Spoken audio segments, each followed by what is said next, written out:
guys, it's me Viola Praise. We are in for another wonderful moment here. I want to talk to you today about the topic envy. What is envy? And the type of envy, the dangers that come with envy, and how we can overcome it. Yes, it's a problem, but most people don't know that it's a problem. When we talk about envy, you think you don't have that attribute in you. So many persons have that attribute in them, but they don't know that they actually, exhibit it unknown to them. So first thing first, what is envy? Envy is a feeling that occurs, the feeling that occurs when you want to have the attributes, when you want to have the possession or the skill that others have that you don't have. It is a feeling that occurs when you want what others have that you don't have. So it's called envy. Yes. Sometimes envy is caused by, low self-esteem. Yeah. Because some persons, while they are growing up, they believe that they are from poor background and they are not equal with those people that are rich. So that low self-esteem is actually in them. And when they are growing up, they feel that those who are rich are not in the same class with them. Instead of mingling with them, they'll just see themselves as being, poor, and they are not supposed to associate themselves with those people who are rich. So they turn that, attributes to envy. They turn it to envy. And now, what are the types of envy we have? Before I go into the type of envy, we have, there's a little slight difference between envy, to be envious, and to be, jealous. Envy is wanting what others have that you don't have, or possessing what other people have that you don't have. And then jealous it has to do with the feeling of protection, the feeling of threat, the fear of losing what you have. Can either be in a relationship or in a position. But envy, now that we're talking about, is quite different from jealousy. And then we have different type of envy. Now we have the emulative envy, we have the aggressive envy, we have the spiteful envy. Now, what is emulative envy? Emulative envy is when you want to emulate someone based on the attributes they have, based on the what they possess in terms of skills. You want to emulate them. You want to actually act or behave exactly the same way they behave. I usually see that as a good type of envy because I admire this person. I see the person as my role model. I want to behave like that person. So that is not too bad when you emulate someone. You want to do exactly what they do. It's not too bad. But the aggressive envy has to do with confrontation, has to do with attack. Sometimes it can be intense, and you can tend to, attack someone physically or mentally. You can cause harm to the person. That one is aggressive. You can just look for a little issues out of no issues just to attack that person because you envy that person, you envy the person's position, you envy what the person have. Instead of you to emulate or aspire to be like that person, you will just look for every loophole to attack, to confront, to cause issues, which can even lead to physical or mental abuse sometimes.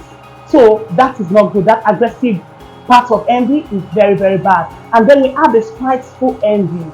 That one is the baba of them all. The spiteful envy, at this point, you see the person hates you unnecessarily. You keep malice with you, become awful to you, become unfriendly.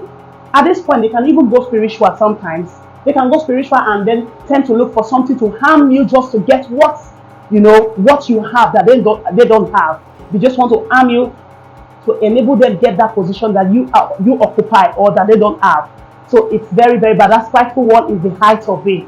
And then, having said that, there are dangers of envy. We have so many dangers, but I'll just mention a few of them. It can lead to personal hurt. Sometimes the person you envy doesn't even know that you envy her or you envy him. The person is just on his own. But you keep that thing in your mind. You keep that thing in your heart. You always despise the person. You don't even want to see the person. At that point, it becomes a sin because you harbor somebody in your mind. The person didn't offend you in any way, but just because of the position the person possesses, you feel envious of the person. We can see that in the case of Joseph and the brother. Sometimes when you tell people your plans, what you have in future, the plans of your future, what you aim to do, what you aim to achieve, it becomes, an object of envy to you. It attracts envy to you. Joseph told his brother about his dreams. of seeing them, prostrating to him in future, and him becoming a king in a strange land. And they were wondering, how can this small boy say such a thing? And then they became envious, and they plotted against him. So sometimes there are so many dangers, and the dangers that awaited them, we all saw it in the Bible. I wouldn't want to put that story, but there are so many dangers that is attributed to being envious of someone. It can lead to personal harm. You're hurting yourself, because when each time you see the person, at the sight of that person, you just be feeling so bad within you, feel so uncomfortable. You're causing personal harm to yourself, and it can also affect you physically, spiritually, and emotionally. Let's assume somebody you are envying now, the person happens to be your church member, and then on a particular Sunday you sit on the same row, on the same chair, close to each other.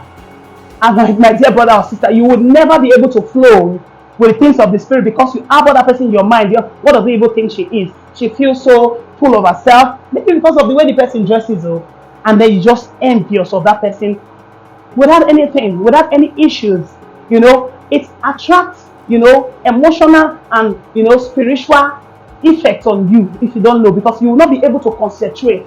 And also, it can also lead to destruction to your life. It may lead to destruction to your way of life, because at that point you will not only be the one that will be envious, you want others to also join you to despise that person for no just cause.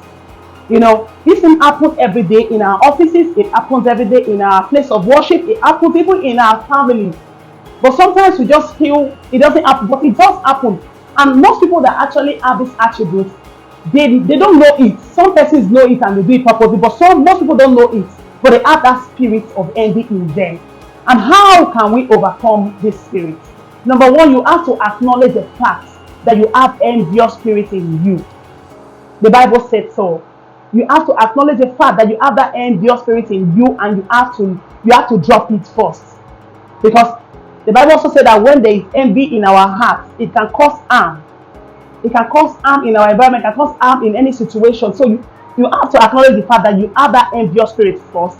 Then replace it with happiness. When others are rejoicing, the Bible says we should rejoice with those that are rejoicing. When others, good things are happening to people, you need to be happy with them, because it attracts good fortune to you as well. And one bad thing about this again is that those people that are envious, they are unhappy with what they have achieved in life. They are unhappy with what they have achieved in life. Instead of them to be grateful for what they have achieved in life, they become unhappy to what others have achieved. For you to be able to overcome this as well, you have to count your blessings and name them one by one. You have to count your blessings, because if something good happens to your neighbor or your brother or your sisters, if you're not happy with them, definitely you are telling yourself indirectly that good things should be far away from you. That good things should be far from you. So we have to acknowledge the fact that we have that envious spirit in us, and then replace it with happiness. And then we also have to be compassionate, because it takes someone who is compassionate to be happy with others. It takes someone who is compassionate to be happy when others are happy, or when good things are happening to other people. So you have to be compassionate. You have to replace that grudge in you with happiness. I believe this little word of mine has touched one or two persons, and it's going to go a long way in changing our feelings, towards people's achievements. We should not be envious of it. We should not, be wishing to take that thing from that person, but rather we should wish that, oh my God, this my sister is progressing, this my brother is progressing, I wish to be like him. Father Lord God, please help me the same way you bless this person. You can tap into that blessing and then be blessed, rather than having this notion in your mind that what does she think she even has that I cannot achieve, or trying to harm that person to get that thing that person originally achieved on his or her own. So please, let us embrace happiness. Let us be happy with other people. Let us see good things in the things that happen to people, rather than be envious or be jealous about it. Thank you so very much for listening. I'll come your way some other time soon with more tips. Thank you very much. Please like my pages and follow all my pages. God bless you. Bye.